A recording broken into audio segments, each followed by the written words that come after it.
Le vent soufflait doucement entre les vignes endormies, caressant les herbes sèches de la Provence comme un murmure du passé. Claire Moreau, 32 ans, rentrait chez elle après une longue journée de travail à la boulangerie de Château-Renard, les mains encore imprégnées de farine et les épaules alourdies par la fatigue. Sa vieille Renault Kangoo, fidèle mais capricieuse, émettait des cliquetis inquiétants à chaque virage, et l'aiguille de la jauge d'essence flirtait dangereusement avec le vide. Pour éviter les embouteillages du centre-ville, elle avait pris ce raccourci isolé entre les collines, une route oubliée que seuls les locaux utilisaient encore. Il était presque 8 heures du soir, et la lumière dorée du crépuscule s'effaçait lentement derrière les cyprès. Théo, son fils de 6 ans, l'attendait à la maison sous la garde bienveillante de leur voisine, mais Claire savait qu'elle serait en retard. Elle pensait déjà au bain de Théo, à son dîner, probablement encore des nouilles, et au peu de sommeil qu'elle aurait avant de recommencer tout le lendemain. Les pensées s'entassaient dans son esprit comme les pains dans le four du matin. Mais alors qu'elle abordait une courbe serrée, quelque chose attira son regard. Une silhouette. D'abord indistincte, puis de plus en plus nette à mesure qu'elle ralentissait. Un homme gisait sur le bas-côté, à moitié couché dans les herbes folles, ses vêtements souillés de poussière et son visage tourné vers la route. Claire freina brusquement. Son cœur s'emballa. Il pouvait être ivre, blessé, ou pire. Elle resta quelques secondes figée derrière le volant, partagée entre la peur et l'instinct. Les histoires effrayantes qu'on racontait à la radio, les mises en garde de ses collègues, tout lui hurlait de repartir. Mais une autre voix, plus profonde, plus têtue, celle qui l'avait toujours poussée à aider, même quand elle n'en avait pas les moyens, lui dit de descendre. Elle sortit de la voiture et s'approcha prudemment. L'homme avait les yeux entr'ouverts, son visage était marqué de fatigue, mais il respirait. Une éraflure barrait son front et ses mains tremblaient légèrement. Il semblait perdu, confus, presque irréel dans ce décor silencieux. Quand elle s'accroupit près de lui, il essaya de parler, mais seuls quelques mots inintelligibles franchirent ses lèvres. « Monsieur, vous m'entendez? Vous êtes blessé ?» Pas de réponse claire. Juste un grognement, un souffle rauque. Elle chercha son téléphone dans sa poche, mais il n'y avait pas de réseau. Le silence autour d'eux devenait pesant. Elle jeta un regard vers sa voiture, puis vers l'homme. Elle n'était ni médecin ni sauveteuse, mais elle savait une chose. Elle ne pouvait pas le laisser là, pas seul, pas dans cet état. Elle le souleva tant bien que mal, le soutenant par les épaules. Il était plus lourd qu'il n'en avait l'air, et ses jambes refusaient presque de coopérer. Mais avec effort, elle parvint à le faire monter sur le siège passager. Il ne protesta pas, se contentant de gémir doucement en s'appuyant contre la portière. Le moteur toussa, mais repartit. Claire fit demi-tour, abandonnant le raccourci, et prit la direction de son petit village aux abords d'Avignon. L'homme ne disait toujours rien, mais elle jetait des coups d'œil réguliers vers lui, tentant de deviner qui il pouvait bien être. Un sans-abri? Un voyageur agressé? Un fugitif? La nuit tombait quand elle atteignit enfin sa modeste maison de plain-pied. Elle coupa le contact, inspira profondément, puis sortit pour aider l'homme à entrer. Madame Girard, la vieille voisine, ouvrit ses volets en l'entendant arriver, mais Claire fit semblant de ne pas la voir. Pas ce soir, pas avec toutes ces questions sans réponse. Dans le salon, elle installa l'inconnu sur le canapé, lui tendit un verre d'eau et une couverture. Il murmura quelque chose d'à peine audible, un mot qui ressemblait à « merci ». Elle le fixa un instant, songeuse. Il avait les traits fins, les mains soignées malgré la saleté, et une sorte d'élégance dans sa posture même affaiblie. Ce n'était pas un homme ordinaire. Elle le sentait. Mais ce n'était ni le moment ni l'endroit pour chercher des réponses. Elle monta voir Théo, l'embrassa doucement alors qu'il dormait profondément, puis redescendit, alluma une veilleuse et s'assit face à l'inconnu endormi. Elle ne savait pas encore que cette nuit allait tout changer. Que l'homme étendu dans son salon n'était pas seulement un étranger en détresse, mais la clé d'un bouleversement qu'elle n'aurait jamais pu imaginer. Le lendemain matin, la lumière grise de l'hiver filtrait à travers les rideaux usés du salon. Claire descendit les marches à pas feutrés, son cœur battant plus vite qu'à l'accoutumée. Durant la nuit, elle s'était réveillée à plusieurs reprises, tendant l'oreille à chaque bruit suspect venant du rez-de-chaussée. Son esprit n'avait cessé de ressasser ce qu'elle avait fait, faire entrer un inconnu chez elle, dans sa maison, là où dormait son fils. Une décision irréfléchie peut-être, mais c'était trop tard pour reculer. Quand elle arriva dans la pièce principale, Elle trouva l'homme assis sur le canapé, les yeux ouverts, mais l'air toujours égaré. Il portait toujours les mêmes vêtements sales, un pantalon froissé, une chemise tachée, un manteau en laine élimé. Ses cheveux bruns étaient en bataille, et une barbe de plusieurs jours couvrait ses joues. Il observait la pièce comme s'il n'y avait jamais mis les pieds, ce qui, en un sens, était vrai. Mais ce n'était pas seulement de la curiosité, c'était de la méfiance, presque de la peur. Claire s'arrêta à quelques mètres de lui. « Bonjour, vous vous souvenez de moi? Je vous ai trouvé hier soir sur une route près de Château-Renard. Vous alliez bien mal. » L'homme hocha lentement la tête. Il tenta de se lever, mais chancela. Claire s'approcha rapidement et le retint par le bras. « Du calme, vous êtes encore faible, vous avez de la fièvre peut-être, et vous êtes blessé au front. J'ai nettoyé la plaie avec ce que j'avais.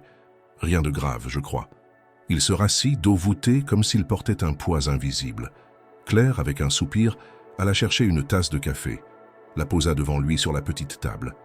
L'homme la remercia d'un hochement discret, mais ne toucha pas à la boisson. « Comment vous appelez-vous » demanda-t-elle, douce mais ferme. Un silence, puis une réponse hésitante. « Marc.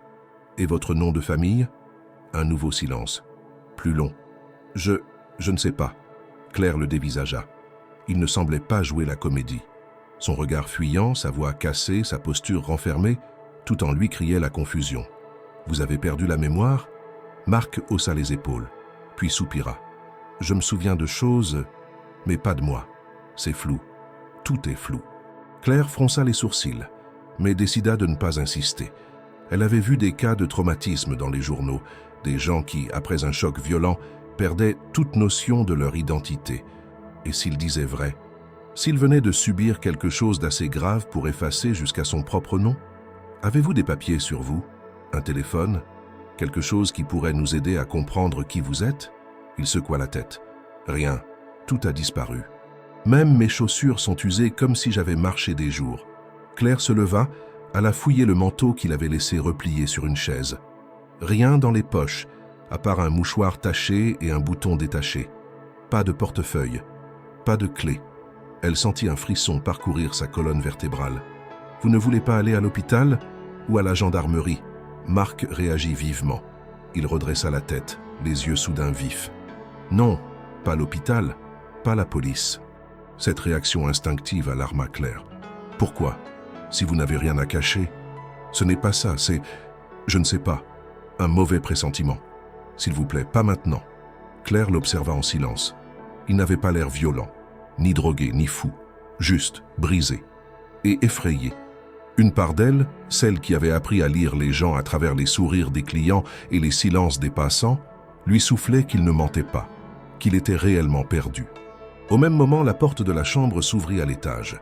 Des petits pas précipités résonnèrent dans l'escalier. Théo, les cheveux en bataille et le pyjama de super-héros encore froissé, apparut dans l'encadrement de la porte, une main frottant ses yeux.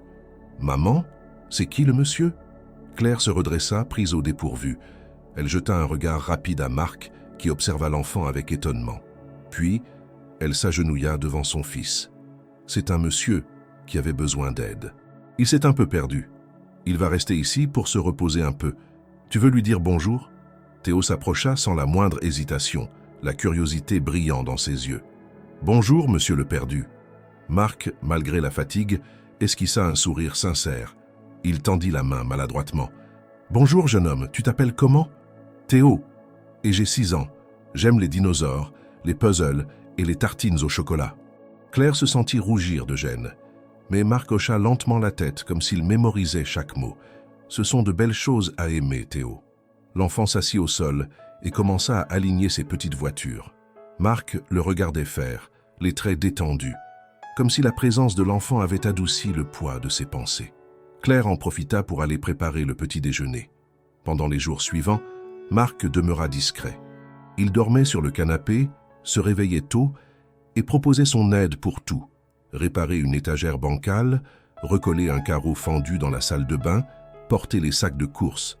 Claire, d'abord réticente, commença à s'habituer à sa présence. Théo, lui, l'avait déjà adopté. Marc parlait peu mais écoutait beaucoup.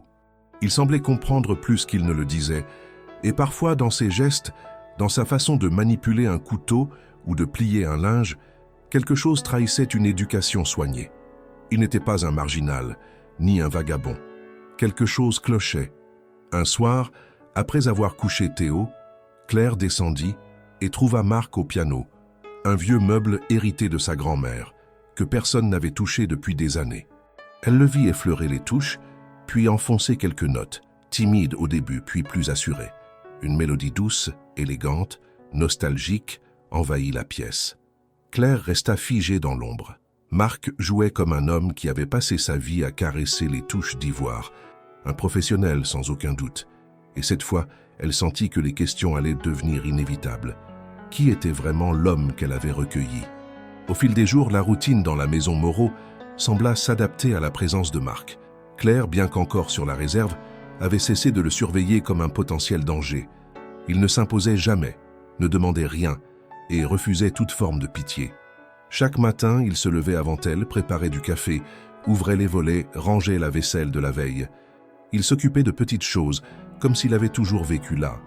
Et Théo, de son côté, le considérait déjà comme un nouvel ami, une sorte de compagnon de jeu calme et rassurant. Mais quelque chose en Marc restait étrange, insaisissable. Claire, attentive par nature, commença à remarquer des détails, des choses subtiles qui, mises bout à bout, formaient un ensemble incohérent avec l'image qu'il donnait de lui-même. Elle avait grandi dans une région modeste, entourée de gens simples, et elle savait reconnaître un homme de son milieu. Marc n'en était pas un. Il utilisait un vocabulaire étonnamment précis, parfois soutenu, même lorsqu'il parlait de choses banales. Il avait cette manière de tourner les phrases, presque trop parfaites, qui trahissait une éducation poussée. Un jour, alors qu'elle l'avait invité à goûter un vin bon marché que lui avait offert un client de la boulangerie, il l'avait senti, observé sa robe, tourné le verre comme un sommelier, puis avait murmuré, pensif. Un assemblage approximatif, sans doute un merlot majoritaire, avec des notes de cassis mal équilibrées. Claire n'avait pas relevé immédiatement, mais ce commentaire l'avait hanté toute la soirée. Une autre fois, en jouant avec Théo, il avait construit un château avec les blocs en bois, d'une complexité et d'une symétrie impressionnantes. Claire, surprise, lui avait demandé s'il avait étudié l'architecture. Il avait souri en haussant les épaules, éludant la question par une plaisanterie. Mais le doute s'était ancré un peu plus fort. Ce qui la troubla davantage fut la musique. Marc semblait attiré par le vieux piano familial. Il s'y asseyait souvent en fin d'après-midi, quand le soleil déclinait derrière les collines. Il jouait sans partition, uniquement de mémoire, et toujours des morceaux classiques.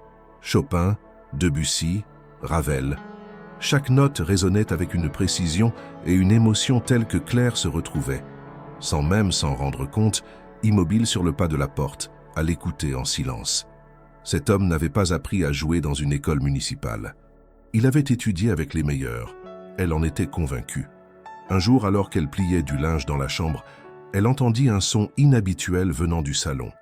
Curieuse, elle descendit et trouva Marc assis sur le canapé, tenant un livre qu'elle avait acheté il y a des années, mais jamais lu. Un essai sur l'économie européenne contemporaine.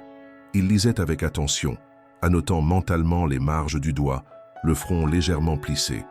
Lorsqu'il la vit, il referma le livre calmement et le reposa. « Tu t'intéresses à ce genre de lecture ?» demanda Claire, mi-amusée, mi-suspicious. « J'ai toujours aimé comprendre comment fonctionnent les choses, les structures, les équilibres, les décisions. L'économie, c'est fascinant, » répondit-il simplement. Il n'en dit pas plus, et elle n'insista pas. Mais cette fois, elle commença à se poser de vraies questions. Quel homme sans abri, perdu sur une route, sans papier ni souvenir, lit ce genre d'ouvrage comme on lit un roman? Un autre élément lui revint peu après. Lorsqu'elle l'avait ramené à la maison la première nuit, elle avait dû le soutenir en marchant. Pourtant, à présent, il se déplaçait avec une aisance remarquable. Un soir, en faisant tomber un verre, il l'avait rattrapé avant qu'il ne touche le sol, avec une vivacité surprenante. Pas un réflexe d'homme fatigué ou blessé. Et sa posture, sa manière de marcher, tout en lui trahissait une forme de discipline physique qu'on ne trouvait pas chez les gens ordinaires. Claire ne pouvait s'empêcher de penser à une formation militaire ou à un entraînement spécifique. Son apparence aussi commençait à changer. Après quelques jours, rasé de près et les cheveux propres, il paraissait nettement plus jeune. Son visage, bien que marqué par la fatigue, conservait une certaine noblesse dans les traits. pas du genre à passer inaperçu dans la rue. Elle se surprenait à le regarder plus longtemps qu'elle ne le voulait, cherchant des indices dans chaque pli de son front, chaque mouvement de ses yeux. Elle commença même à se demander s'il était réellement amnésique. Un soir, en rangeant la cuisine après avoir couché Théo, elle lui posa une question qu'elle préparait depuis plusieurs jours. « Marc, et si on allait à la mairie demain? Peut-être qu'avec ton visage, quelqu'un pourrait te reconnaître. Ou tu pourrais lancer une procédure pour retrouver ton identité. » Il ne répondit pas tout de suite. Il se leva, s'approcha de la fenêtre, regarda dehors un long moment. Puis il dit, presque à voix basse, « Je ne suis pas prêt, pas encore. » Claire le fixa, perplexe. « Tu crois qu'il y a quelque chose à craindre? Tu penses avoir fait du mal à quelqu'un ?» Il se retourna, les yeux dans les siens, et ce fut la première fois qu'elle vit une ombre réelle dans son regard. Pas de la peur, de la gravité. « Je ne sais pas ce que j'ai fait, Claire, mais quelque chose me dit que je ne suis pas tombée là par hasard, que ce n'est pas un accident. » Elle sentit un frisson glacé courir dans son dos. Ce n'était pas un aveu. C'était un pressentiment qu'il formulait, comme une vérité qu'il commençait à pressentir lui-même. Ce soir-là, elle mit plus de temps à trouver le sommeil. Elle repensait à tout ce qu'elle avait vu, entendu, ressenti. L'élégance, la culture, la retenue, le silence calculé. Marc n'était pas un homme ordinaire. Et surtout, il n'était pas celui qu'il prétendait être. Mais alors, qui était-il vraiment? Depuis quelques jours, l'atmosphère dans le quartier de Claire avait changé. Les allées tranquilles du petit lotissement aux abords d'Avignon étaient d'ordinaire paisibles, peuplées de retraités et de familles discrètes. Mais la présence de Marc, même aussi effacée et polie soit-elle, ne passait plus inaperçue. Claire l'avait senti d'abord dans les regards de la boulangère lorsqu'elle faisait ses courses, puis dans les questions maladroitement déguisées de la pharmacienne. Mais ce fut Madame Duret, sa voisine de l'autre côté de la haie, qui passa de la simple curiosité à l'intromission. Madame Duret, veuve depuis une décennie, passait ses journées à surveiller le voisinage derrière ses rideaux à motifs fleuris. Elle connaissait les horaires de tout le monde, les voitures qui passaient trop souvent, les visages qui n'étaient pas du quartier. Depuis qu'elle avait aperçu Marc dans le jardin de Claire, en train d'arroser les plantes ou de jouer avec Théo, elle avait redoublé de vigilance. Un homme inconnu, sans voiture, sans travail, vivant chez une mère célibataire. Pour elle, cela suffisait à éveiller les pires soupçons. Un matin, alors que Claire sortait les poubelles, elle croisa Madame Duret sur le trottoir. L'échange fut bref, mais tendu. « Vous avez de la visite, on dirait », lança la vieille femme, un sourire en coin. « Un ami en difficulté », répondit Claire, déjà sur la défensive. « Ah, on voit de ces choses aujourd'hui, des hommes qui se font passer pour des pauvres, mais qui cachent bien leur jeu. On entend des histoires à la télévision. » Claire ne répondit pas, mais sentit son estomac se nouer. Elle connaissait ce ton. Ce n'était pas une remarque anodine, mais un avertissement. Et elle savait que dans ce quartier, les rumeurs circulaient plus vite que l'eau dans les caniveaux après la pluie. Ce qu'elle ne savait pas encore, c'est que 2 jours plus tard, une assistante sociale frapperait à sa porte, un dossier en main et un regard froid. Claire fut surprise, confuse, presque humiliée. La visite était de routine, selon la jeune femme, mais elle avait tout l'air d'une inspection déclenchée par un signalement anonyme. Théo jouait dans sa chambre pendant que Claire, assise dans la cuisine, répondait aux questions. L'assistante, une femme aux manières rigides et au sourire forcé, notait chaque détail sur son bloc. « Vous vivez seul avec votre fils depuis quand ?» demanda-t-elle. « Depuis sa naissance. Le père est-il toujours en vie ? Aucune nouvelle depuis des années. Il nous a quittés quand Théo avait quelques mois. Et vous hébergez actuellement un homme inconnu ?» Claire serra les mâchoires. « Il s'appelle Marc. Il a eu un accident, j'ai voulu l'aider. Il n'a pas de famille ici, ni de papier. Il ne reste que temporairement. Il dort ici toutes les nuits et il est seul avec votre fils parfois ? Jamais sans moi. Et Théo l'adore. Vous avez conscience que cela peut être interprété comme une mise en danger de l'enfant, si cet homme a un passé inconnu ou un casier judiciaire. » Ces mots furent comme une gifle. Claire sentit la colère monter, mais se força à rester calme. Il n'a jamais été une menace. Il est respectueux, il aide à la maison, il s'occupe bien de Théo. Je ne suis pas inconsciente. Avez-vous cherché à savoir qui il est, s'il est en situation régulière ? Il n'a aucun souvenir de son identité. Il est amnésique, mais je lui ai proposé d'aller aux autorités. Il a refusé, il est encore confus. L'assistante sociale nota encore quelques lignes, leva les yeux vers Claire. Je suis tenu de faire un rapport, et si vous refusez de coopérer pour identifier cet homme, il pourrait y avoir des conséquences. » Quand elle partit, Claire resta assise longtemps, les bras croisés sur la table. Théo vint la voir, lui montrant un dessin qu'il avait fait pour Marc. Un bonhomme souriant tenant la main d'un enfant. Elle sentit les larmes lui monter aux yeux. Ce n'était pas un criminel, ce n'était pas un danger. Mais dans ce monde où les apparences dictaient la vérité, la bonté n'était pas toujours suffisante. Elle mit Marc au courant de la visite dans la soirée. Il écouta en silence, puis hocha la tête lentement. « Je suis désolé, c'est moi qui vous mets en difficulté. Ce n'est pas toi, Marc. Ce sont les gens, les peurs, la bêtise. Ils ne te connaissent pas, alors ils inventent des choses. Peut-être qu'ils ont raison, peut-être que je suis un danger. Comment en être sûr? Parce que je te vois. Tous les jours, je vois comment tu parles à Théo, comment tu fais attention à ce que je dis, comment tu ne demandes jamais rien. Ce n'est pas un masque, Marc, c'est toi. » Il la regarda un long moment, et dans ses yeux, Claire lut une reconnaissance profonde, mais aussi une tristesse qu'il ne parvenait pas à effacer. Les jours suivants, Marc redoubla de discrétion. Il sortait moins, évitait les regards, se repliait sur lui-même. Théo le cherchait partout, réclamait ses histoires du soir, ses jeux de dominos, ses parties de cache-cache improvisées. Claire tenta de maintenir une apparence de normalité, mais l'ombre du signalement planait au-dessus d'eux comme une menace sourde. Un après-midi, alors qu'elle rentrait du travail plus tôt, elle trouva la boîte aux lettres entr'ouverte. À l'intérieur, une lettre anonyme, sans timbre, écrite à la main. « Vous mettez votre enfant en danger. Il y a des gens qui savent. Faites attention. » Elle froissa le papier avec rage, le jeta dans la cheminée sans un mot. Elle savait que la bienveillance n'avait pas sa place dans un monde dirigé par la méfiance, mais elle n'avait jamais été du genre à reculer. Et cette fois, elle ne reculerait pas non plus. Le lundi suivant, le jour semblait commencer comme tous les autres. Claire s'était levée tôt pour préparer le petit déjeuner, avait aidé Théo à s'habiller pour l'école, puis était sortie avec lui, main dans la main, jusqu'à la grille du jardin où la navette scolaire passait à 8h10.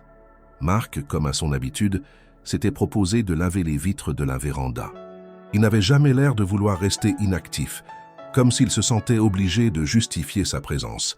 Après le départ du petit, Claire profita d'un moment de calme pour s'occuper du linge. Le panier débordait de vêtements mélangés qu'elle n'avait pas eu le temps de trier la veille. En portant tout au sous-sol où se trouvait sa vieille machine à laver, elle déposa le contenu sur la table pliante. Parmi les pantalons, les t-shirts et les sous-vêtements, un objet métallique tomba lourdement au sol avec un bruit sourd. Elle se pencha, le ramassa et resta un instant immobile. C'était une montre. Pas n'importe quelle montre. Le boîtier était en acier poli, presque sans rayures, le bracelet en cuir noir impeccable. Mais ce qui la frappa fut le logo gravé au dos.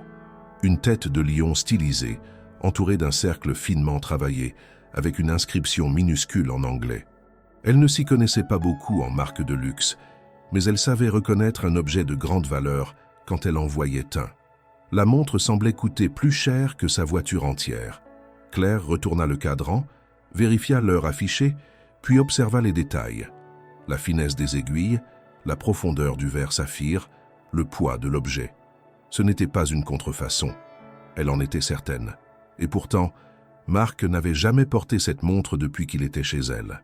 Elle ne l'avait vue nulle part, pas même posée sur la table de nuit ou oubliée dans un tiroir. Alors pourquoi était-elle ici, mélangée au linge qu'elle avait pris dans un sac posé dans un coin du salon depuis 2 semaines? Elle remonta lentement les escaliers, tenant la montre dans sa paume comme une preuve fragile. Marc était dans la cuisine, en train de nettoyer les vitres du four. Il se retourna à son arrivée, esquissa un sourire. Mais dès que ses yeux tombèrent sur l'objet qu'elle tenait, son visage changea. Ce fut presque imperceptible, une crispation des lèvres, une tension dans la mâchoire, un clignement rapide des paupières. Puis il se força à sourire à nouveau. « Tu as trouvé quelque chose ?»« Oui, dans le linge. »« C'est à toi ?» Elle tendit la montre. Il l'observa longuement, mais ne la prit pas immédiatement. « Je ne sais pas. Peut-être. Tu ne sais pas ? Marc, ce genre de montre vaut des milliers d'euros. Tu veux me dire que tu l'aurais oublié dans un sac de vêtements sales sans même t'en rendre compte ?» Il ne répondit pas tout de suite. Il prit enfin la montre, la tourna dans ses mains, l'inspecta avec une concentration presque forcée. Peut-être que ça appartenait À moi avant tout ça. Je ne sais pas. Je n'ai aucun souvenir de l'avoir porté ici. Et tu ne l'as pas montré à la police, ni même à moi. Tu ne trouves pas ça étrange? J'avais peur que ce genre de choses attire l'attention. Et je n'étais pas sûr de ce que ça signifiait. Je te jure, Claire, je ne cherche pas à te cacher quoi que ce soit. Mais ces explications, pour la première fois, sonnèrent creuses à ses oreilles. Il n'était plus seulement mystérieux. Il était peut-être dangereux, ou du moins impliqué dans quelque chose qu'elle n'aurait jamais voulu approcher. Le reste de la journée se déroula dans une tension sourde. Marc fit comme si de rien n'était, mais Claire le regardait différemment. Elle notait chacun de ses gestes, la façon dont il se déplaçait dans la maison, les silences plus longs, les regards fuyants. Elle pensa plusieurs fois à appeler la gendarmerie, ou au moins à en parler à quelqu'un. Mais à qui? Et à quel prix? Risquer que Théo soit de nouveau surveillé, que l'assistante sociale revienne avec ses formulaires et ses soupçons. Le soir venu, après avoir couché son fils, elle retourna dans le salon. Marc était assis dans le fauteuil, lisant le même livre d'économie. La montre était posée sur la table, devant lui, comme une pièce à conviction abandonnée. « Tu veux que je la cache quelque part ?» proposa-t-il d'une voix douce. « Non, je veux savoir d'où elle vient. Je ne peux pas te le dire, parce que je ne sais pas. Et si je le savais, je ne suis pas sûr que je pourrais te l'expliquer. Alors dis-moi la vérité, Marc. Toute la vérité. Es-tu vraiment amnésique ou est-ce une couverture ?» Il leva les yeux vers elle. Ses pupilles sombres reflétèrent la lumière tamisée de la lampe. « Ce que je ressens, c'est que je dois me méfier. De quelque chose. Ou de quelqu'un. Cette montre, elle m'a été donnée. Ou je l'ai prise. Je ne sais pas. Mais ce n'est pas un simple accessoire. C'est un signal. Un symbole. Un symbole de quoi? De qui j'étais. Ou de ce que j'ai fui. » Claire s'assit face à lui. Elle n'avait jamais été aussi proche de vouloir comprendre tout, même au risque de découvrir ce qu'elle redoutait. « Tu dis que tu ressens des choses, mais ce n'est pas suffisant, Marc. Pas quand mon fils vit dans la même maison que toi. Pas quand une montre de luxe sort de nulle part. Je ne peux pas continuer comme ça. » Marc ferma les yeux quelques secondes, puis murmura « Donne-moi encore un peu de temps. Je suis proche de me souvenir. Je le sens. Et quand ce moment viendra, je te dirai tout. Mais pas avant. Pas tant que je ne suis pas certain. » Claire resta silencieuse. La montre entre eux brillait faiblement dans la lumière. Elle ne savait plus si elle devait lui faire confiance. Mais une chose était certaine. Quelque chose dans le passé de Marc était bien plus complexe qu'un simple oubli. La première alerte survint un après-midi, dans une lumière blafarde de fin d'été, quand Claire, après son service à la boulangerie, revint en voiture dans le quartier résidentiel calme où elle vivait avec Théo. Elle gara la vieille Renault, près de l'entrée du lotissement, jeta un regard distrait à l'horizon et aperçut à travers le feuillage d'un cyprès une voiture noire aux vitres teintées. Elle sembla sortie d'un film, un modèle récent, presque luxueux pour ses ruelles modestes. Le véhicule se tenait immobile, fenêtres relevées, moteur éteint, comme en attente. Le cœur de Claire se serra. Elle cligna des yeux, persuadée d'avoir mal vu. Mais en avançant vers le portail, la voiture bougea doucement, se glissa derrière. Claire ralentit, le souffle court, cherchant une explication. Peut-être un voisin attendait-il, son colis ou une livraison. Mais c'était inhabituel. Rien ne justifiait cette présence, à cette heure. Elle entra dans la maison, ferma le portail avec précaution et salua Théo, rentré de l'école, encore couvert de la poussière des jeux de cour. Elle tenta de chasser cette sensation d'être observée, comme si une ombre pesait sur la façade. Le soir, elle en parla à Marc d'un ton hésitant, sans vouloir l'accuser, juste pour vérifier. « Tu as vu cette voiture tout à l'heure » Mais il secoua la tête, intéressé mais détaché, comme s'il n'avait rien remarqué de particulier. Les 2 jours qui suivirent confirmèrent ses craintes. La voiture noire revenait, toujours en fin d'après-midi, postée un peu plus loin dans la rue, assez pour être vue, mais jamais trop proche. Parfois, elle attendait plusieurs heures. D'autres fois, elle disparaissait avant qu'elle n'ait le temps de comprendre. Chaque fois, Claire surprenait des regards filtrés à travers les vitres, des silhouettes immobiles, silencieuses, calculatrices. Elle ne vit jamais de visage clairement, seulement des mains gantées, le t-shirt ou la chemise tirée baissée pour éviter d'être identifiable. Claire en parla à Madame Duret, sans chercher à cacher sa peur ou son trouble. L'ancienne, derrière ses volets relevés, loua les environs, passa la tête dans l'encadrement de la fenêtre avec curiosité. Puis elle dit de sa voix traînante. « On dirait quelqu'un qui te surveille, ma chère. Ce n'est pas normal tout ça. Tu devrais appeler la gendarmerie. » Claire la remercia, hésita mais ne fit rien. Elle ne voulait pas d'ennui ni attirer l'attention sur elle, sur son fils, ni sur Marc. Elle tentait de croire encore en l'innocence de l'homme qu'elle avait accueilli. Elle ne voulait pas céder à la peur. Mais un soir, alors que la nuit tombait rapidement, un ciel sans étoiles, lourd nuage, le danger frappa à sa porte.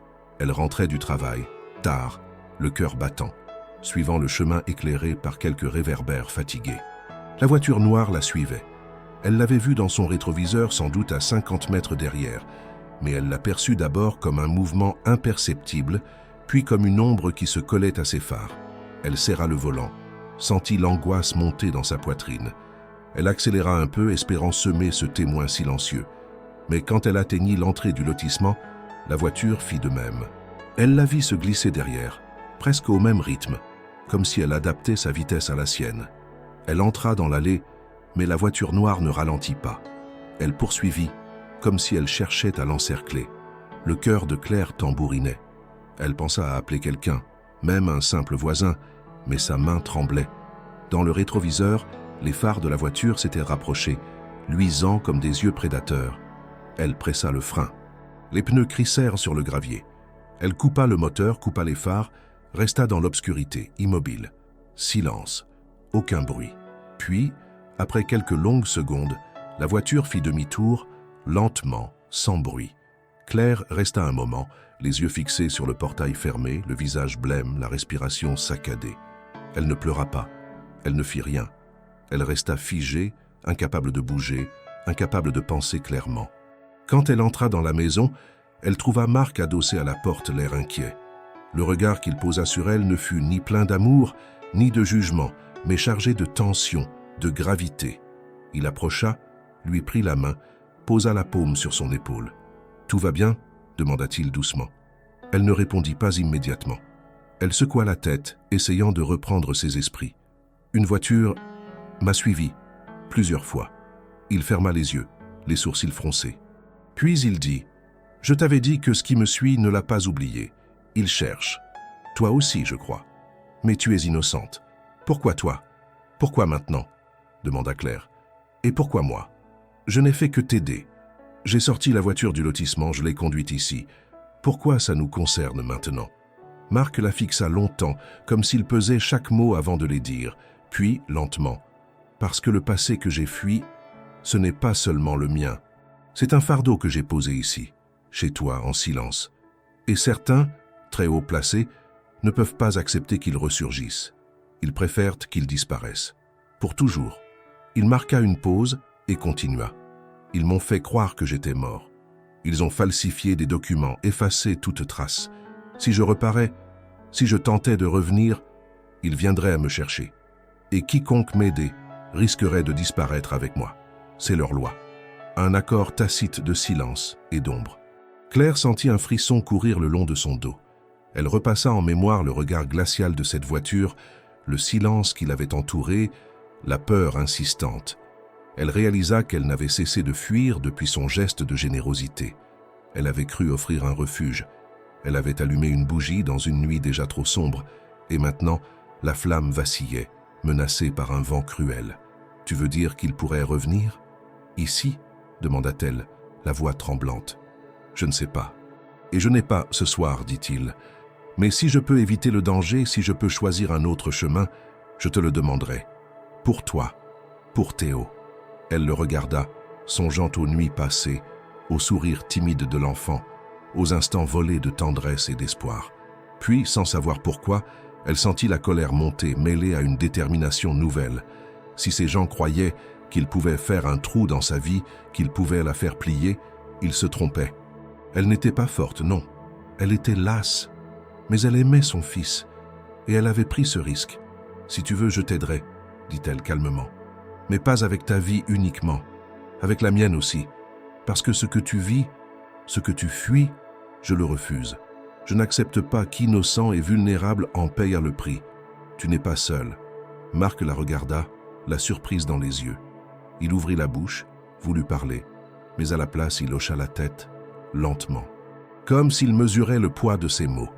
Le silence s'installa plus lourd qu'une promesse, plus dense qu'une peur. Dans cette pièce, 2 vies, 2 passés, 2 destins, désormais liés par ce secret silencieux. Et dans le jardin, la nuit était tombée, épaisse et noire, comme un voile étouffant tout espoir de clarté. La journée avait commencé dans un silence inhabituel. Claire préparait le petit déjeuner avec des gestes mécaniques, tandis que Marc lisait le journal local, assis à la table, comme s'il tentait de jouer un rôle qui ne lui appartenait plus. Théo, insouciant comme tous les enfants de son âge, parlait de dinosaures, de dessins animés et de son envie de visiter le musée d'histoire naturelle à Marseille. Mais ni Claire ni Marc ne réagissaient vraiment à ces paroles. Quelque chose d'invisible s'était glissé dans la maison.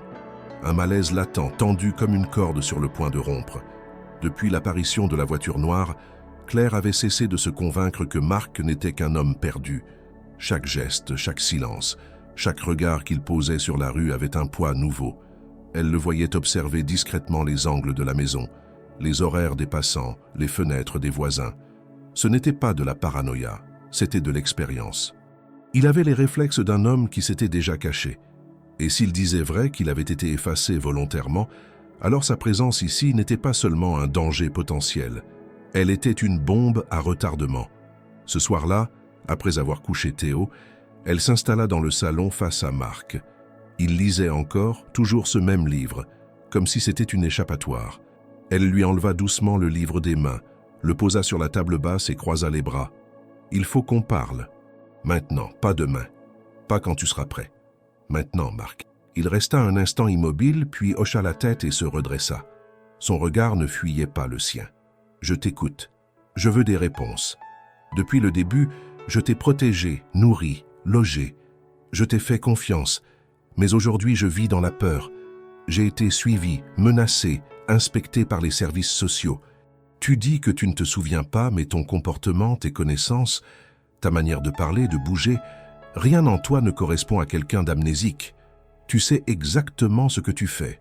Et maintenant, je veux que tu arrêtes de jouer à ce petit théâtre. » Marc inspira profondément. Il semblait peser ses mots, mais aussi lutter intérieurement contre quelque chose de plus fort. Un instinct de survie, peut-être, ou une peur viscérale d'être découvert. « Tu as raison.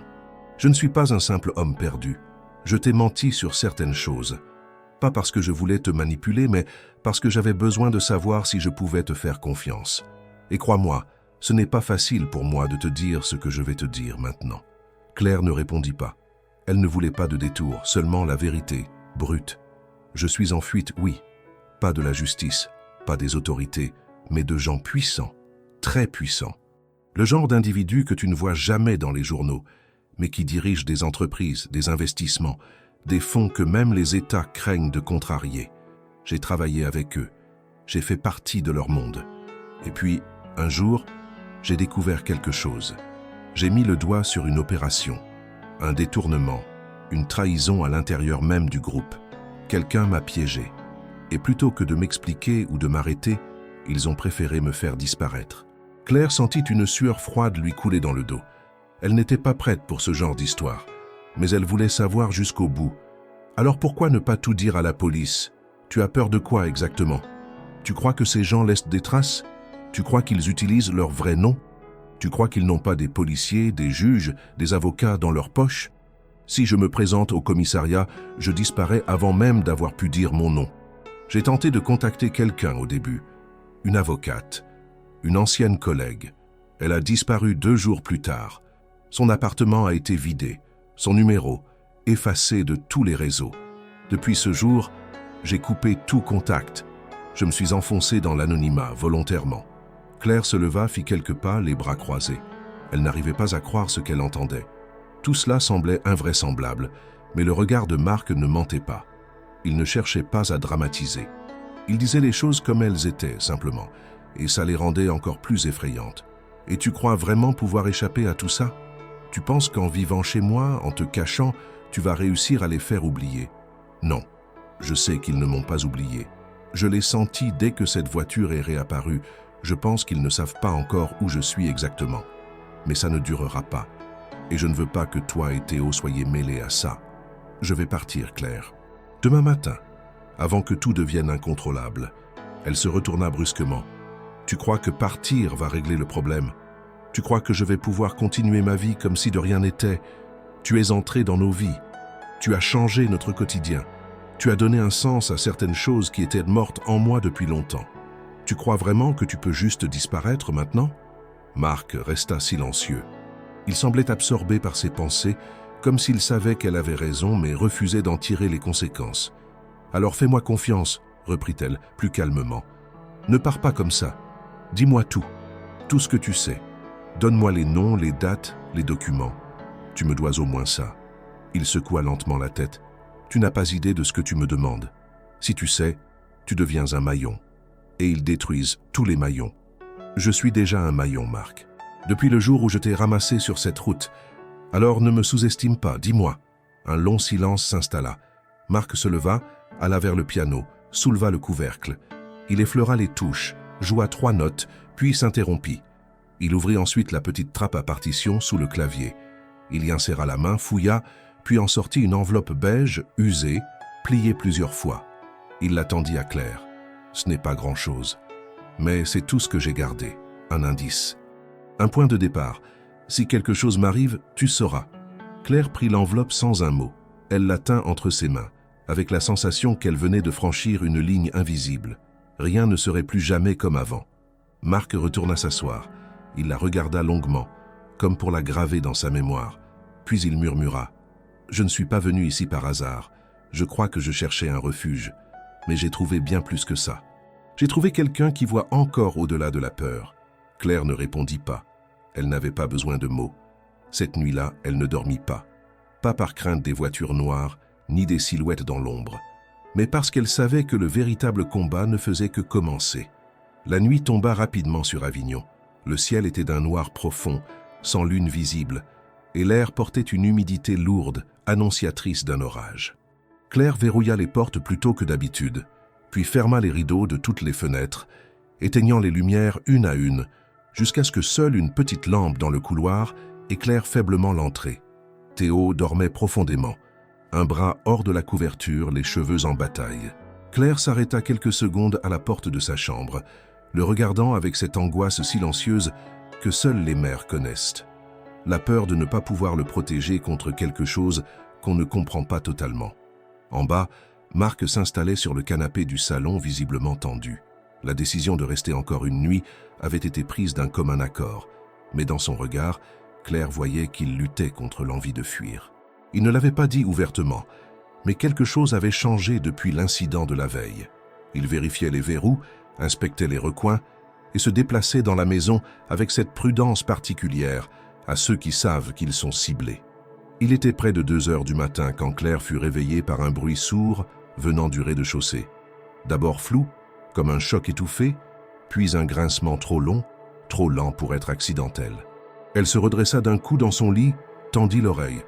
Silence, puis un craquement net, proche de la porte d'entrée. Elle sortit précipitamment du lit, attrapa son téléphone sur la table de chevet et ouvrit la porte de la chambre. En bas, des pas discrets. Pas ceux de Marc, des pas étrangers. Avant qu'elle ne puisse descendre, un cri étouffé retentit. Claire descendit les escaliers en courant, pieds nus, son cœur battant à tout rompre. Arrivée dans le salon, elle vit Marc debout, en position défensive, tenant en respect 2 silhouettes encagoulées. L'un des intrus tenait une barre métallique, l'autre un objet qu'elle n'identifia pas immédiatement. Marc avait visiblement intercepté leur entrée.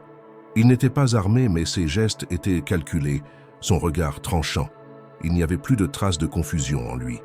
Le premier homme tenta de le frapper, mais Marc esquiva avec une rapidité surprenante, saisit son bras et le tordit dans un mouvement fluide, le désarmant sans effort apparent. Le second intrus recula, hésita, puis courut vers la porte arrière. Marc lança un regard rapide à Claire. « Ne bouge pas, reste là. » Claire n'eut pas le temps de répondre. Marc se lança à la poursuite de l'homme, traversa la cuisine, ouvrit violemment la porte donnant sur le jardin. Un bruit de course, des branches brisées, des pas sur la terre battue. Elle courut vers le téléphone, composa le numéro de la gendarmerie, tenta de garder sa voix stable alors qu'elle expliquait qu'un cambriolage était en cours, que son invité avait neutralisé l'un des assaillants. Elle donna son adresse, précisa qu'elle vivait seule avec un enfant. Le premier homme, toujours au sol, gémissait de douleur. Claire resta à distance, tremblante. Elle entendit des bruits dans l'escalier. Théo, réveillé par le tumulte. Elle monta rapidement, le trouva dans l'encadrement de la porte de sa chambre, les yeux grands ouverts. « Maman, c'est quoi ce bruit ?»« Ce n'est rien, mon cœur. Va dans ta chambre. Reste ici, je reviens. » Elle ferma doucement la porte, descendit à nouveau. Marc était revenu, seul, essoufflé. Il s'est enfui. Je ne pouvais pas le suivre sans te laisser seul avec l'autre. Il s'agenouilla près de l'intrus maîtrisé, vérifia son pouls, retira sa cagoule. Claire eut un mouvement de recul. C'était un homme d'une quarantaine d'années, visage fermé, rasé de près, peau propre, sans aucun signe de misère. Il ne ressemblait pas à un voleur lambda. Il portait des vêtements techniques, sombres, comme ceux qu'on voit chez les agents de sécurité. Marc fouilla ses poches, en sortit un petit émetteur GPS, une carte magnétique et un téléphone verrouillé par reconnaissance biométrique. « Ce n'est pas un amateur, » dit-il d'une voix basse. « Ils savent que je suis ici. Tu crois qu'il est seul? Non, ils ne viennent jamais par deux. Ils envoient toujours un petit groupe, 3 ou 4. C'était une tentative de repérage. Ils ne voulaient pas te faire de mal. Pas encore. » Claire sentit une vague glacée lui parcourir l'échine. L'inconnu gémissait, essayant de se relever, mais Marc le repoussa au sol fermement. « La gendarmerie arrive, dit-elle, encore haletante. Ils ne doivent pas me trouver ici. Ni moi, ni lui. Je vais m'en occuper. Tu veux dire quoi exactement? Je ne vais pas le tuer, mais je dois l'éloigner, le faire disparaître quelques heures. Le temps de nettoyer ici, de brouiller les pistes. Il faut que leur intervention paraisse confuse. » Il regarda Claire avec intensité, comme pour jauger sa réaction. Mais elle ne répondit rien. Elle ne comprenait pas tout, mais elle savait qu'elle n'avait plus de place pour le doute. Elle acquiesça d'un simple mouvement de tête. Marc souleva l'intrus, le fit passer par la porte de service. Claire, pendant ce temps, ouvrit les fenêtres, effaça les traces de lutte, ramassa les objets tombés. Elle jeta la barre métallique dans un sac plastique qu'elle glissa dans la poubelle extérieure. Lorsque les gendarmes arrivèrent, Marc n'était plus là. Elle leur parla d'une tentative de cambriolage, d'hommes cagoulés ayant tenté d'entrer, mais qui s'étaient enfuis avant qu'elle ait pu voir leur visage. L'agent principal nota tout avec sérieux, observa les alentours, promit une patrouille plus régulière les jours suivants.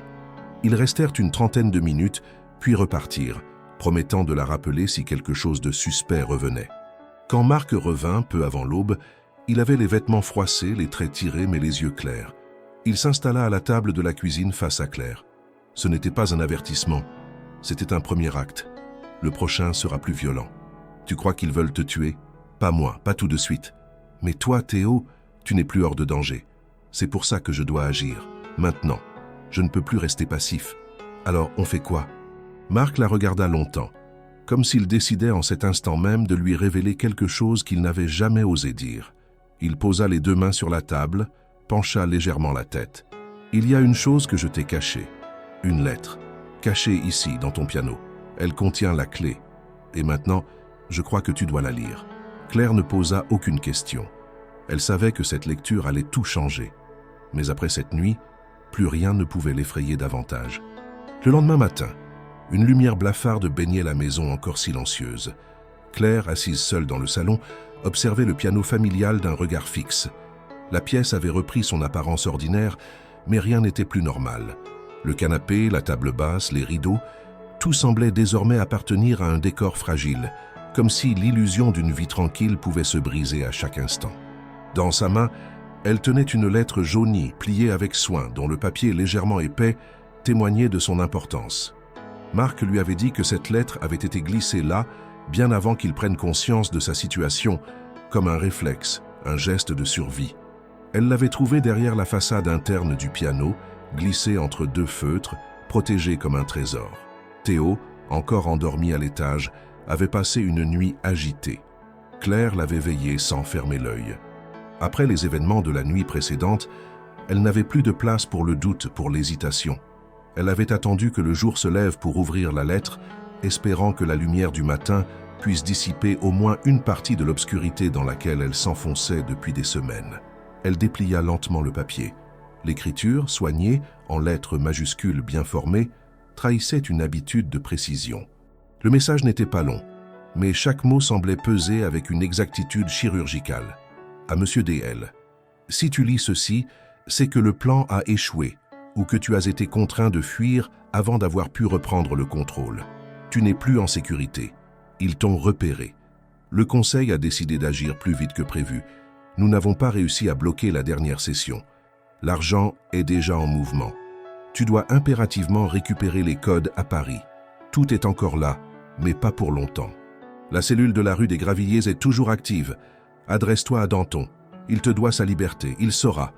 Les documents sont cachés à l'emplacement convenu. Le coffre est protégé par ton empreinte et le code de ta montre. Ne perds pas de temps. Ils te veulent hors jeu définitivement. Claire relut le message plusieurs fois, son cœur battant à tout rompre. Elle n'y comprenait pas tout, mais certains éléments sautaient aux yeux. Le message était destiné à Marc, ou plus exactement à Monsieur D. Elle n'avait aucun doute désormais sur le fait que Marc s'appelait en réalité Marc Delacroix, et ce nom résonnait en elle comme une révélation. Elle avait entendu parler des Delacroix à plusieurs reprises dans des journaux économiques ou des chroniques financières. Un nom associé à un empire discret mais influent, avec des ramifications dans plusieurs secteurs, banque, assurance, technologie, immobilier. Des milliards d'euros en jeu. Et un nom toujours lié à la haute sphère, jamais au scandale. Jusqu'à présent. Elle posa la lettre sur la table et alla chercher la montre qu'elle avait soigneusement rangée dans un tiroir de la cuisine. Elle l'observa à nouveau. Le logo gravé à l'arrière, les détails techniques, tout prenait un nouveau sens. Cette montre n'était pas un accessoire, c'était une clé. Et cette lettre confirmait ce qu'elle soupçonnait depuis plusieurs jours. Marc n'était pas seulement un homme traqué. Il était un héritier, et pas n'importe lequel. Quand elle revint au salon, Marc l'attendait. Il n'avait pas dormi non plus. Son regard était fixe, ses traits tirés, mais il n'y avait plus de place pour les masques. Il s'assit sans un mot, prit la lettre entre ses mains, la relut lentement. Un silence lourd s'installa. « Tu t'en souviens » demanda-t-elle, la voix basse. « Oui. Maintenant, oui. Danton. Je le connais. C'est un ancien associé. Il était en prison, à tort. C'est moi qui ai payé son avocat. Il me doit sa liberté, effectivement. La rue des Gravilliers, c'est un immeuble discret, un ancien entrepôt transformé en bureau privé. On y stockait des dossiers sensibles, trop sensibles pour apparaître dans un système numérique. Et les fonds, ces transferts, ce que dit la lettre, c'est pire que ce que je pensais. Ils ont commencé à déplacer l'argent avant que je ne disparaisse. Il y avait un plan, un réseau de fausses entreprises, de montage juridique. J'avais commencé à le démonter, mais ils m'ont devancé. Ils ont dû me piéger pour me faire taire. Et maintenant, ils veulent s'assurer que je ne parle jamais. Claire s'assit à côté de lui, la montre dans une main, la lettre dans l'autre. Et ce coffre, avec tes empreintes, le code, c'est là qu'est la preuve? Probablement. Ils savent que je peux encore les atteindre. C'est pour ça qu'ils m'ont traqué. Et maintenant que cette lettre est entre mes mains, je peux les affronter. Pas seule, répondit-elle immédiatement. Marc la regarda. Elle avait les traits fatigués, mais une détermination claire dans les yeux. Tu n'es pas obligée de m'accompagner, Claire. Ce que je vais faire est dangereux. Ils ne reculeront devant rien. Tu crois que je vais te laisser partir maintenant? Tu crois que je vais rester ici, à attendre des nouvelles d'un homme que mon fils appelle déjà son ami? Tu te trompes. Tu n'as plus à fuir seul, on va y aller ensemble, à Paris. Marc resta silencieux quelques secondes, puis acquiesça. Il va falloir être stratégique. On ne peut pas voyager sous nos noms. Il faudra éviter les hôtels, les lieux surveillés. J'ai encore quelques contacts, des gens en qui j'ai confiance. Si je peux leur faire parvenir une copie de cette lettre et accéder au coffre, on aura peut-être une chance. Et Théo? Demanda Claire. Il doit rester ici. C'est trop dangereux pour lui. Tu as une amie de confiance? Oui, ma collègue de la boulangerie, Hélène. Elle adore Théo, elle pourra le garder. Mais je vais lui dire que je dois m'absenter pour une urgence familiale. Marc soupira, puis prit doucement la montre, la fixa un instant avant de la remettre autour de son poignet. Ce monde, Claire, ce n'est pas celui que tu connais. Il est fait de deals dans l'ombre, de trahisons déguisées en amitié, de lois contournées par ceux qui les écrivent. J'en ai fait partie, mais je veux en sortir, et je crois que cette fois j'ai une chance de le faire. Alors allons chercher cette vérité, dit-elle simplement. Ce jour-là, Claire fit ses valises avec la précision d'une femme qui sait que rien ne sera plus jamais pareil. Elle prépara un sac pour Théo, l'emmena chez Hélène avec une explication brève mais convaincante, embrassa son fils longuement. Puis, elle retrouva Marc à la gare d'Avignon, vêtu simplement, sac à la main. Sans billet réservé, sans téléphone allumé. Ils prirent un train pour Paris, le cœur lourd, mais l'esprit clair. Ils allaient affronter le passé de Marc. Et peut-être y trouver une porte de sortie. Le trajet vers Paris se fit sans encombre apparente, mais chaque minute passée dans ce train à grande vitesse renforçait la tension entre Claire et Marc. Assis côte à côte, ils ne parlaient presque pas, partageant un silence lourd, mais chargé d'une compréhension mutuelle. Le train filait à toute allure à travers les campagnes françaises, et pourtant, pour Claire, le temps semblait s'étirer. Elle repassait mentalement les événements des dernières semaines, tentant de donner un sens logique à tout ce qui s'était enchaîné depuis le soir où elle avait trouvé Marc sur le bord de cette route déserte. Arrivés à la gare de Lyon, ils ne prirent pas un taxi, ni les transports en commun. Marc connaissait trop bien les risques. Ils marchèrent pendant plusieurs rues, longeant des boulevards animés, croisant des milliers de visages anonymes. Paris, dans son tumulte habituel, leur offrait l'anonymat dont ils avaient besoin. Ce n'est qu'en atteignant un petit hôtel discret, niché dans une rue secondaire du Marais, que Marc s'autorisa à parler. On n'aura qu'une seule chance. Le coffre dont parle la lettre est dans une salle sécurisée, accessible uniquement par reconnaissance biométrique. Mon empreinte. Le code, c'est celui de la montre. Si l'un des deux échoue, l'accès est bloqué et tout est détruit automatiquement. Ce n'est pas une simple mesure de sécurité. C'est un dispositif conçu pour empêcher quiconque d'ouvrir ce coffre par la force. Et qu'est-ce qu'il y a exactement dedans ?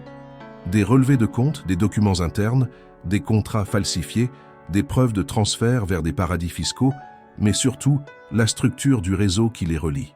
Je les avais recopiés en secret, pensant les utiliser pour faire pression si un jour je décidais de me retirer. Je ne me doutais pas que je deviendrais leur cible.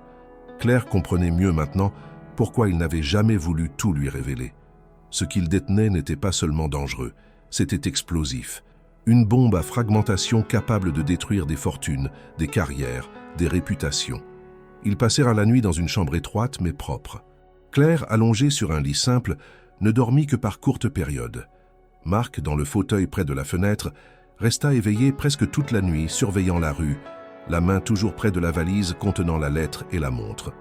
Le lendemain matin, ils quittèrent l'hôtel à l'aube, rejoignant à pied la rue des Gravilliers. L'adresse indiquée dans la lettre correspondait à un ancien bâtiment en pierre grise, sans enseigne, avec une porte métallique et un interphone sans nom. Marc frappa un code sur le boîtier. La porte s'ouvrit sans bruit. Ils traversèrent un couloir sombre, puis descendirent un escalier en colimaçon jusqu'à une pièce basse, protégée par une autre porte sécurisée. Marc posa sa main sur le lecteur biométrique. Un signal vert clignota. Ensuite, il saisit le cadran de sa montre, le fit pivoter d'une certaine façon, puis entra une combinaison sur un clavier dissimulé dans le mur. La porte s'ouvrit lentement. À l'intérieur, une pièce blindée, tapissée de métal. Au centre, un coffre haut de près d'1 mètre, sans serrure apparente. Marc s'en approcha, fit les mêmes gestes. Un léger déclic se fit entendre. Le couvercle s'ouvrit. Claire s'approcha, retint son souffle.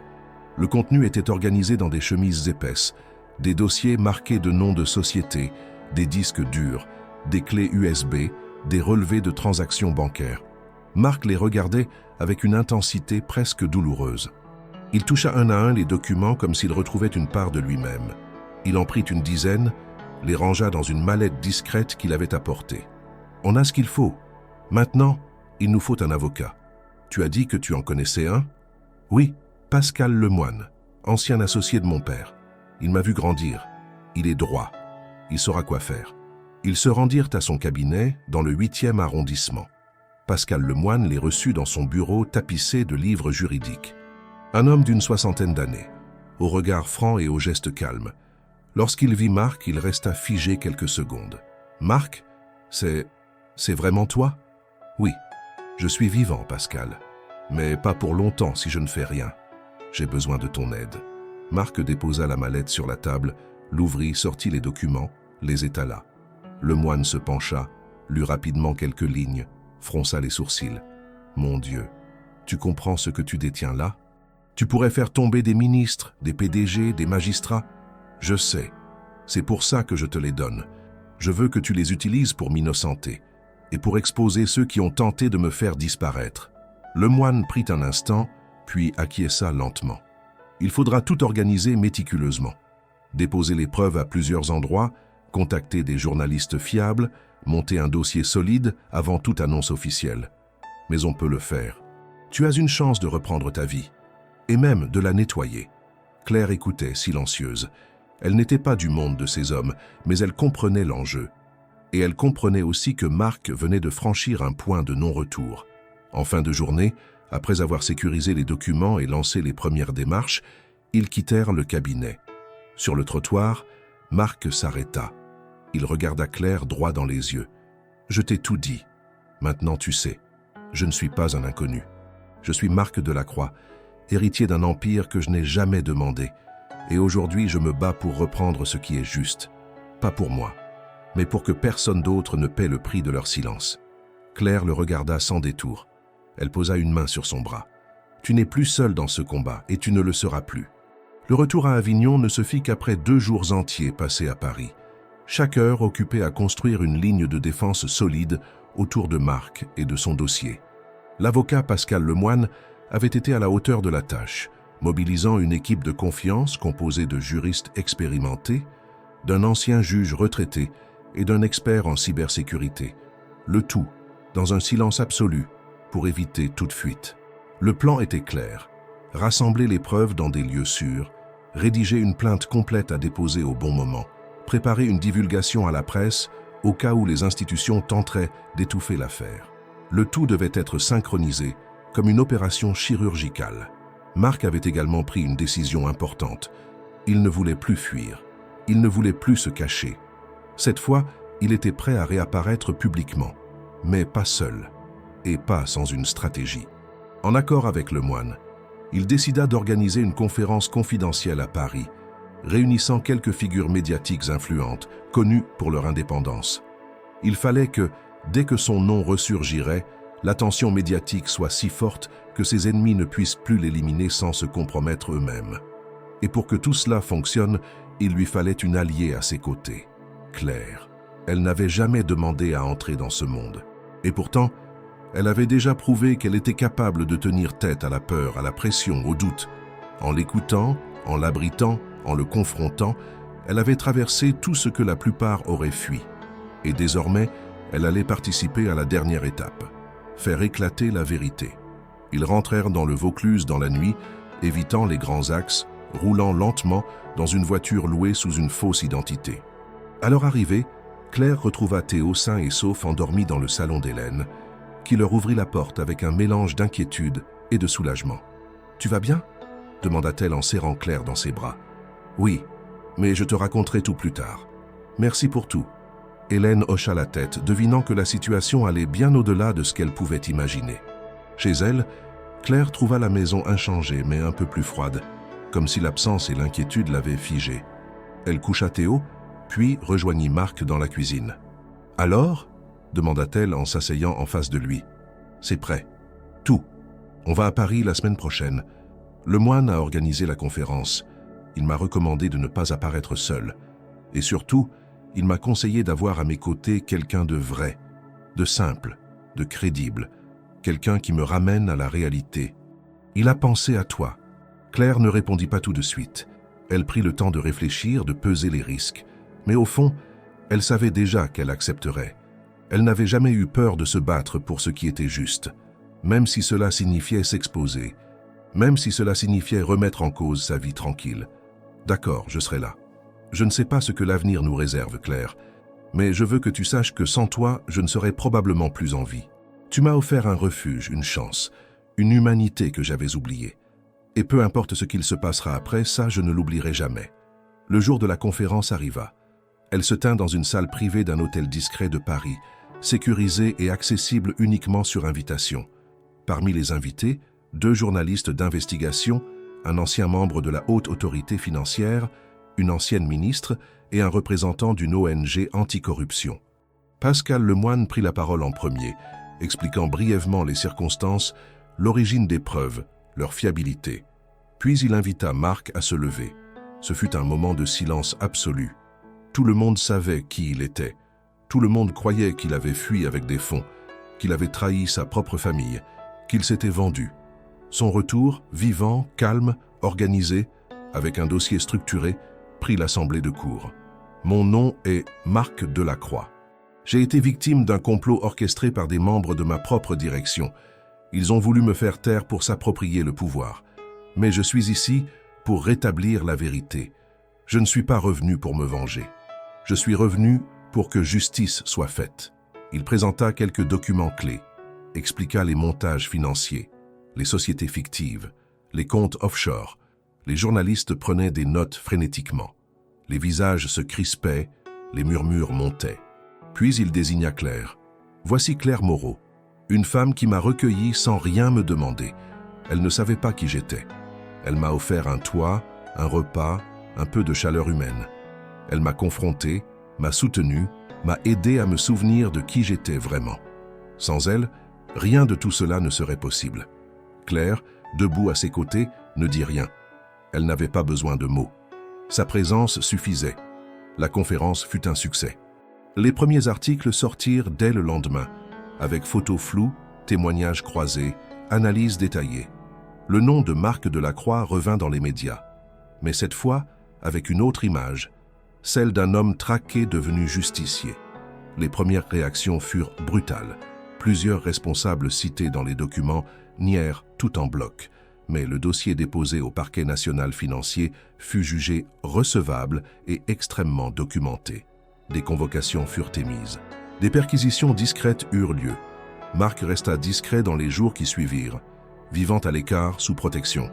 Claire retourna à Avignon avec Théo. La vie reprenait peu à peu avec cette différence fondamentale.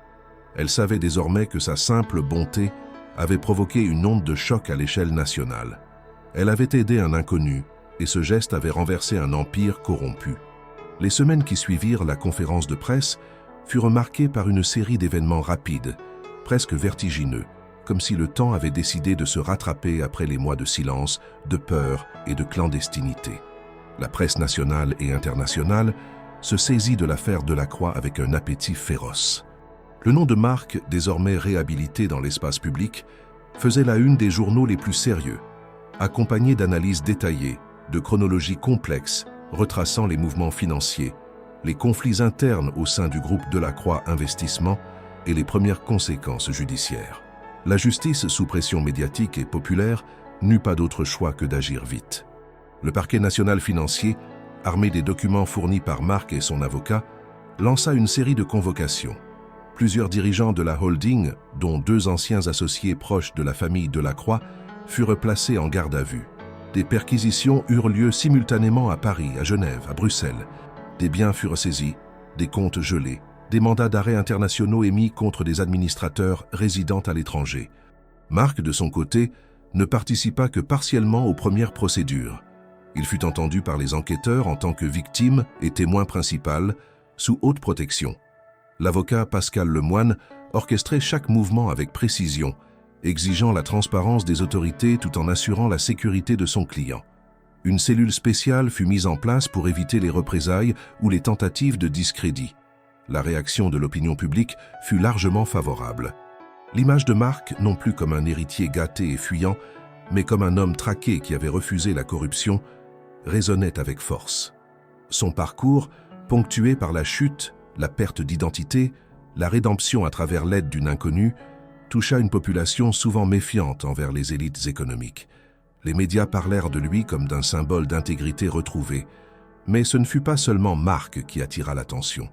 Claire aussi fut sollicitée. Journalistes, documentaristes, auteurs de podcasts, tous voulaient connaître l'histoire de la femme qui avait tendu la main. Elle refusa poliment toutes les invitations. Elle ne voulait ni reconnaissance, ni exposition. Elle voulait simplement reprendre sa vie, retrouver sa routine, élever Théo dans un environnement stable. Pour elle, la bonté n'avait jamais été un acte héroïque. C'était une manière de vivre. 1 mois après les révélations, Marc vint lui rendre visite à Avignon. Il n'avait pas revu la maison depuis leur retour de Paris. Lorsqu'il arriva, Claire était dans le jardin en train d'arroser les plantes. Théo jouait avec un ballon, les joues rougies par le soleil. « Tu es revenu ?» dit-elle simplement en le voyant passer le portail. Je t'avais promis de ne pas disparaître. » Ils s'installèrent à l'ombre d'un arbre, loin du regard des voisins. Marc paraissait plus apaisé. Son visage avait perdu cette tension constante. Ses gestes étaient plus fluides, plus sûrs. Il portait une chemise simple, un pantalon de toile, rien de luxueux, mais tout en lui respirait une élégance naturelle. Pas celle d'un homme riche, celle d'un homme qui avait survécu. « Tout avance, dit-il. Les premières inculpations sont tombées. L'instruction va être longue, mais les preuves sont solides. Et moi, j'ai repris mon nom. Et tu vas reprendre ton entreprise? Tes fonctions? Non, je vais tout céder. J'ai décidé de créer une fondation. Elle s'appellera Maison Claire. Ce sera une structure dédiée à l'aide aux mères isolées, aux femmes qui se battent seules, comme toi.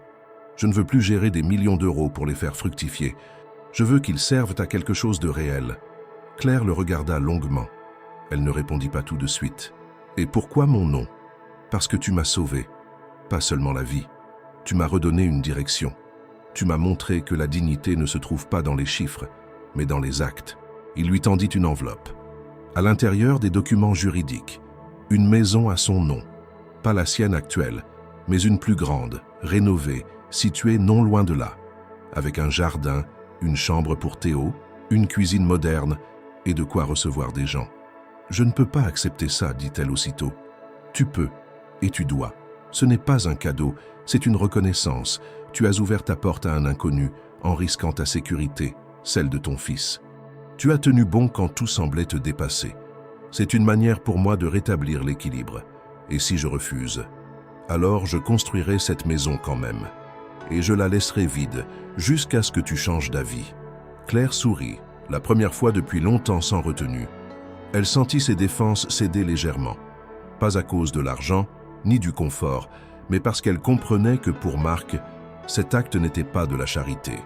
C'était une manière de rendre justice à ce qu'elle représentait. « Je vais y réfléchir, dit-elle. Prends ton temps, je ne suis pas pressée. » Ils passèrent à l'après-midi ensemble, Théo courant autour d'eux, riant, insouciant. Marc lui promit de revenir, de l'emmener visiter un musée, de lui montrer un piano à queue dans une salle de concert. Il n'y avait plus de mensonges entre eux, plus de peur, seulement une forme de reconnaissance profonde, silencieuse, durable. Quand Marc repartit ce soir-là, Claire le regarda s'éloigner sans inquiétude. Elle savait que ce n'était pas un adieu, mais une nouvelle forme de lien. Il n'était plus l'étranger tombé au bord d'une route. Il était un homme qui avait choisi de redevenir humain. Et grâce à cela, elle aussi pouvait enfin respirer à nouveau. Les jours redevinrent des jours simples. Claire reprit son poste à la boulangerie, accueillant les clients avec la même bienveillance, les mains toujours un peu couvertes de farine, les gestes précis, le sourire discret mais sincère. Le tumulte des dernières semaines s'éloignait peu à peu, comme un orage qui laisse derrière lui un ciel plus clair, sans pour autant effacer les traces qu'il a gravées dans la terre. Le téléphone sonnait moins. Les journalistes, lassés par l'absence de scandales supplémentaires, passaient à d'autres histoires. Dans le quartier, la curiosité s'était essoufflée. Même Madame Duret, la voisine toujours alerte, avait cessé ses commentaires malicieux, préférant reprendre ses observations discrètes depuis sa fenêtre. Claire avait refusé l'idée de déménager à Paris, malgré l'insistance de plusieurs proches de Marc qui voyaient en elle une femme désormais liée à une figure publique importante. On lui proposa un poste dans l'administration de la fondation, avec salaire fixe, appartement de fonction et perspective d'évolution.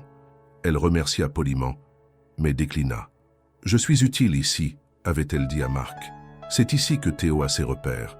Ici que je connais les visages, les chemins, les habitudes. Je n'ai pas besoin de plus. » Marc avait compris. Il n'insista pas. Il savait que la liberté ne se mesure pas au confort matériel, mais à la capacité de choisir sa vie. Et Claire avait choisi la sienne.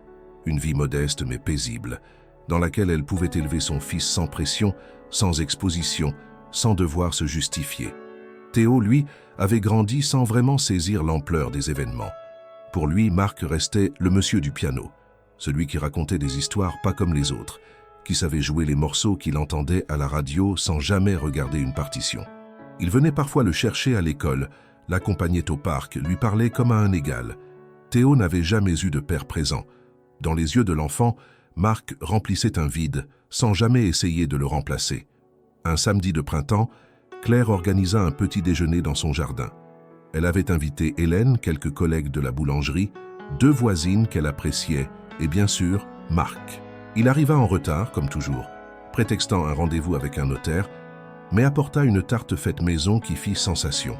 Ils passèrent la matinée à discuter, à rire, à observer les enfants courir dans l'herbe. Marc était plus détendu qu'elle ne l'avait jamais vu. Il parlait peu de sa fondation, encore moins des affaires judiciaires en cours. Ce monde-là existait toujours en toile de fond, mais n'envahissait plus leur quotidien. Il avait appris à vivre avec, à doser son implication, à ne plus se laisser dévorer. Après le départ des invités, Claire resta seule à la table de jardin, une tasse de thé entre les mains. Marc s'approcha, s'assit à côté d'elle. « Je pense à partir quelques semaines, dit-il. Pas pour fuir, juste pour me recentrer. J'ai besoin de recul. Où tu iras? Je ne sais pas encore. Peut-être dans le sud de l'Italie, peut-être en Grèce.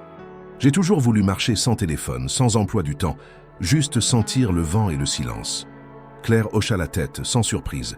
« Tu veux dire que tu ne reviendras pas? Je reviendrai. Pas pour m'imposer, pour rester proche. Je ne sais pas encore sous quelle forme, mais je ne veux pas disparaître. Tu m'as ramené à la vie. Je ne tourne pas la page. J'apprends à l'écrire autrement. » Il posa sa main sur la sienne. Ce n'était pas une promesse romantique, pas une déclaration. C'était une certitude partagée, sans besoin d'être nommée. Claire n'avait pas besoin qu'il reste tous les jours. Elle avait juste besoin de savoir qu'il n'était pas loin. Les semaines passèrent. Marc partit, comme prévu, sans grande cérémonie. Il envoya une carte postale de Naples, une autre d'un petit village en Sicile. Toujours quelques lignes, rien de long, juste de quoi faire comprendre qu'il allait bien, qu'il pensait à eux. Claire poursuivit sa vie. Elle continua à travailler, à s'occuper de Théo, à jardiner les dimanches. La maison offerte par Marc restait vide, mais elle passait parfois devant, jetait un œil à travers la clôture. Elle n'y voyait pas une occasion manquée, mais une possibilité toujours en suspens. Peut-être un jour, peut-être jamais. Ce n'était pas important. Un soir d'été, alors que Théo jouait sur le vieux piano, Claire l'écouta depuis la cuisine. Les notes résonnaient avec maladresse, mais aussi avec cette sincérité propre aux enfants. Il avait appris seul, observant Marc, imitant ses gestes. Elle sourit, ferma les yeux un instant. Elle repensa à cette nuit sur la route déserte, à cet homme tombé du néant, au choix qu'elle avait fait sans réfléchir, à tout ce que cela avait déclenché. Elle ne regrettait rien, pas même les moments d'angoisse, les doutes, les nuits blanches. Car à travers tout cela, elle avait redécouvert sa propre force, sa capacité à transformer l'imprévu en espoir. Le monde ne changeait pas avec des révolutions. Il changeait avec des gestes simples. Une voiture qui s'arrête, une porte qui s'ouvre, une main tendue. Elle n'avait rien attendu en retour. Et pourtant, elle avait reçu plus que ce qu'elle aurait pu imaginer. Pas une histoire d'amour, pas un conte de fées, juste une rencontre qui avait réorganisé les lignes de sa vie. Et c'était largement suffisant.